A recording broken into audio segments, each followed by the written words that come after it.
Vamos para mais uma aula de ciências com a professora Ariana. Bom, hoje nós vamos resolver as atividades do assunto Corpo Celeste no Espaço. Então, as atividades são da página 6, página 8 e página 10. Resolução de atividade da página 6. Tem a questão 1 e 2. A primeira questão é assim: sabe-se que, com o avanço da tecnologia e o uso de satélites, podemos facilmente comprovar a esfericidade do nosso planeta. Mas como podemos demonstrar a esfericidade da Terra sem sair dela, por meio de um experimento caseiro? Elabore um roteiro sem necessidade de pô-lo em prática, de como você faria essa comprovação. Então, hoje, com o avanço da tecnologia, nós temos muitos meios de estudar nosso planeta e o sistema solar. Mas há 3.000 anos atrás, por exemplo, não tinha toda essa tecnologia que temos hoje. Mas existiu um homem que pôde provar, por meio de experimentos simples, a esfericidade da Terra. Esse homem se chama Eratóstenes. Então, por meio de um experimento simples, pode ser baseado no que Eratóstenes fez: a utilização de duas varetas e a análise de suas sombras. Como os raios do Sol incidem perpendicularmente na superfície da Terra, pode-se medir a sombra das estacas em dois pontos diferentes, as quais teriam um comprimento diferente, mostrando que a Terra não é plana. Então, respondendo à primeira questão, a utilização de duas varetas e a análise de duas sombras, ok? Vamos para a segunda questão. Agora é só a vez de pesquisar. Sabe-se que desde 500 anos antes de Cristo até os dias de hoje foram elaborados inúmeros mapas para representar o planeta. Procure 3 mapas mundi que completem os últimos 3.000 anos. Bom, isso é com vocês. Vocês podem pesquisar no site www.mapasindex.com/index.htm, ok? Pesquisem e vocês vão encontrar esses mapas. A atividade da página 8, a primeira questão, nós temos o seguinte: imagine que a Terra não apresentasse movimento de rotação. Quais seriam os efeitos disso sobre o ciclo de dias e noites do nosso planeta?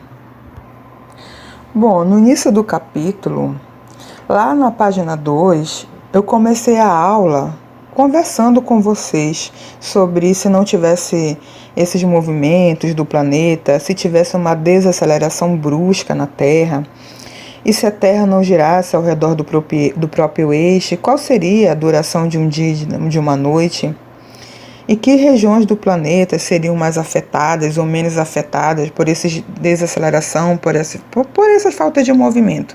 Então, sem um movimento de rotação, o ciclo de dias e noites seria muito diferente.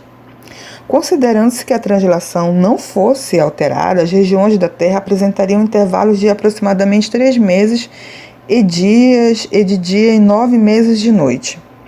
Mais ou menos aconteceria isso. Então, respondendo essa primeira questão da página 8, anotem lá. Considerando que o movimento de translação não fosse alterada, as regiões da Terra apresentariam intervalos de aproximadamente 3 meses de dia e 9 meses de noite. A resolução da atividade da página 10. Então, vamos lá. Primeira questão. Errei, voltando. Então, vamos lá. A primeira questão. As posições e os movimentos dos diferentes planetas do Sistema Solar explicam suas características peculiares, entre as quais as composições químicas e físicas, as condições climáticas e a duração dos dias e dos anos. Então, vamos começar pela letra A. Dos movimentos que a Terra realiza, qual é responsável por diferenciar as estações do ano? Bom, eu expliquei para vocês que na aula do primeiro capítulo, a Terra realiza vários movimentos. Os dois principais é o movimento de rotação, que é responsável pelo dia e pela noite, e o movimento de translação, que é responsável pelas estações do ano. Então, respondendo, letra A, o movimento de translação. Letra B. Quando no hemisfério sul é verão, o que se pode dizer sobre as posições em relação ao Sol? Na aula do primeiro capítulo, nós temos uma imagem mostrando os movimentos que a Terra realiza e suas diferentes posições em relação ao Sol. Então, respondendo à letra B, no verão, em relação do eixo de inclinação da Terra, a região do hemisfério sul está mais próxima do Sol.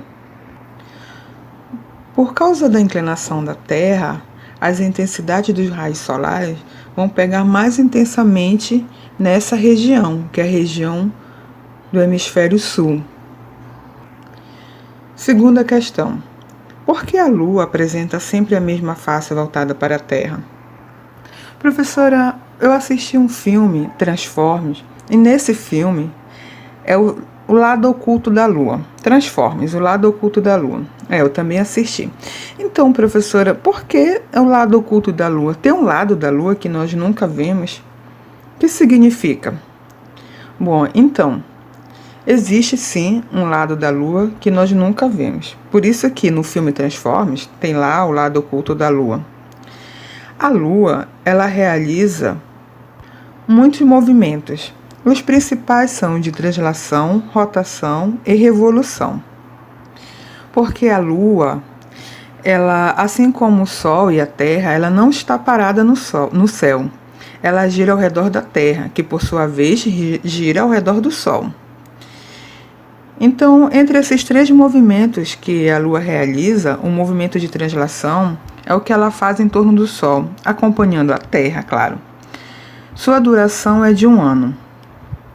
E o movimento de rotação é o que ela faz em torno do seu próprio eixo. E o movimento em que a Lua gira em torno da Terra é chamado de revolução. Então, respondendo essa pergunta da segunda questão, vamos lá, escrevam lá. Por que o tempo de rotação da Lua é igual ao tempo que ela gasta para fazer uma volta completa em torno da Terra, que é de 27 dias e meio, dias terrestres, ok? Vamos para a terceira questão. Na terceira questão, qual é a diferença fundamental entre os modelos planetários de Copérnico e Kepler, que tem o Sol como elemento central e, portanto, são heliocêntricos esses movimentos? Então, o modelo de Copérnico considera que as órbitas dos planetas são circulares. Já o modelo de Kepler, por meio de cálculos e muitos estudos precisos, descobriu que as órbitas são elípticas. Então, respondendo à terceira questão, modelo de Copérnico, órbitas dos planetas circulares. Modelo de Kepler, órbitas são elípticas.